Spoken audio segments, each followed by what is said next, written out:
현역가왕 시즌3의 첫 방송은 수치만 놓고 보면 분명히 성공적인 출발이었다.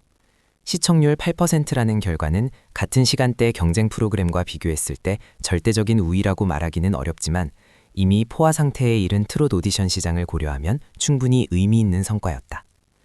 더구나 첫 방송임에도 불구하고 무대 구성, 참가자들의 면면, 심사 시스템의 긴장감까지 고루 화제가 되며 화제성을 확보했다는 점에서 제작진의 기획 의도는 일정 부분 성공했다고 볼 수 있다.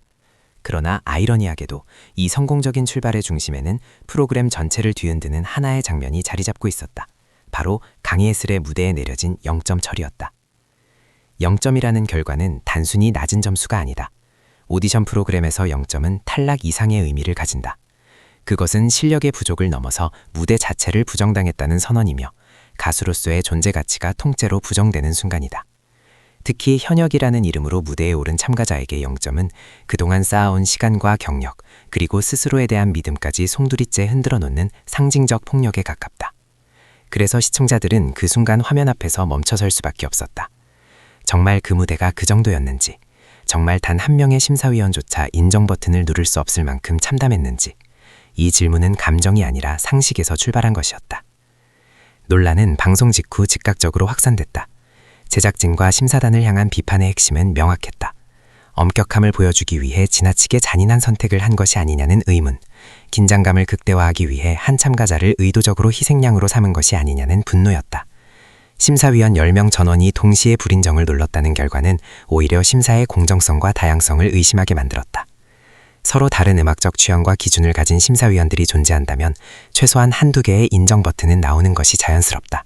그런데 그 가능성조차 완전히 배제된 결과는 심사라는 이름 아래 집단적인 분위기와 연출의 힘이 작동했을 가능성을 떠올리게 만든다. 이 감정은 단순한 동정론으로 끝나지 않았다. 데이터가 이 분노에 불을 붙였다. 첫 방송에서 공개된 11개의 무대는 크레아 스튜디오가 운영하는 트롯가왕 유튜브 채널과 MBN 뮤직 채널을 통해 모두 공개됐다. 이 영상들의 조회수는 대중의 반응을 가장 직관적으로 보여주는 지표다. 물론 조회수가 곧 음악적 완성도를 의미하지는 않는다. 그러나 적어도 시청자들이 어떤 무대를 끝까지 봤고 어떤 무대를 외면했는지는 분명히 드러난다. 조회수 데이터를 보면 솔지의 마지막 연인이 가장 높은 수치를 기록했고 이수연의 도라지꽃, 차지연의 가시나무새가 그 뒤를 이었다. 금잔디 역시 첫 등잔이라는 효과 속에서 비교적 높은 조회수를 기록했다.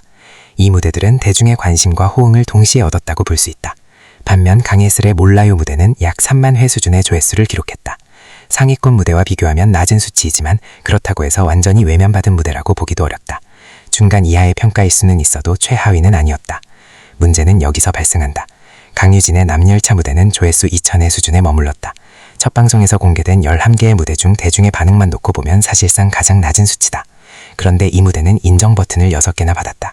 이 비교는 강유진을 비판하기 위한 것이 아니다. 오히려 대중의 시선과 심사의 판단이 얼마나 크게 엇갈렸는지를 보여주는 사례다. 대중이 가장 외면한 무대보다도 훨씬 많은 관심을 받은 무대가 0점을 받았다는 사실은 심사 결과에 대한 납득을 더욱 어렵게 만든다. 이러한 데이터는 강희애슬의 무대가 0점을 받을 정도로 최악의 무대였다는 주장에 정면으로 반박한다. 최소한 일부 인정은 나왔어야 한다는 여론이 형성된 이유도 여기에 있다. 어떤 이는 3개 이상은 받아야 했다고 말하고 어떤 이는 6개 이상도 가능했을 것이라고 말한다. 숫자의 차이는 있을지라도 0점이라는 결과만큼은 과도하다는 공감대가 형성된 것이다. 이 논란이 더욱 크게 번진 이유는 오디션 프로그램이 단순한 예능이 아니라 참가자의 현실과 직결된 무대이기 때문이다. 방송에서 찍힌 이미지는 가수의 커리어에 직접적인 영향을 미친다. 행사 섭외, 방송 출연, 대중의 인식 모두가 이 한 장면으로 결정될 수 있다. 0점이라는 낙인은 단순한 탈락 신호가 아니라 가수로서의 신뢰를 무너뜨리는 결과로 이어질 수 있다. 그래서 시청자들은 묻게 된다. 프로그램의 재미와 화제성을 위해 한 사람의 생계를 갈아도 되는가? 댓글창은 이 질문으로 가득 찼다. 같은 현역 가수에게 이런 방식의 심사를 하는 것이 과연 공정한가? 심사위원들이 공정선사를 했다는 말이 무색할 정도로 사심이 느껴진다는 비판, 차라리 점수제로 세분화된 평가를 하라는 요구까지 이어졌다. 일부는 노이즈 마케팅을 위해 의도적으로 논란을 만들었다고 주장했고 일부는 이런 심사 방식이 계속된다면 프로그램 자체가 무너질 것이라고 경고했다. 이 반응들은 단순한 분노의 표출이 아니라 오디션 프로그램에 대한 신뢰가 얼마나 쉽게 무너질 수 있는지를 보여준다.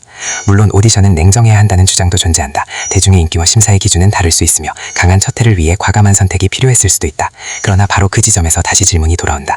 왜 그 과감함이 특정 참가자에게 집중됐는지, 왜 그 판단에 대한 설명이 없었는지, 왜 극단적인 결과만 남겨졌는지에 대한 질문이다. 설명 없는 극단은 언제나 폭력으로 인식된다. 납득의 과정이 없는 심사는 공정으로 받아들여질 수 없다. 현역가왕 시즌3는 분명히 성공적으로 출발했다. 그러나 동시에 이 성공의 이면에서 한 참가자는 깊은 상처를 입었다.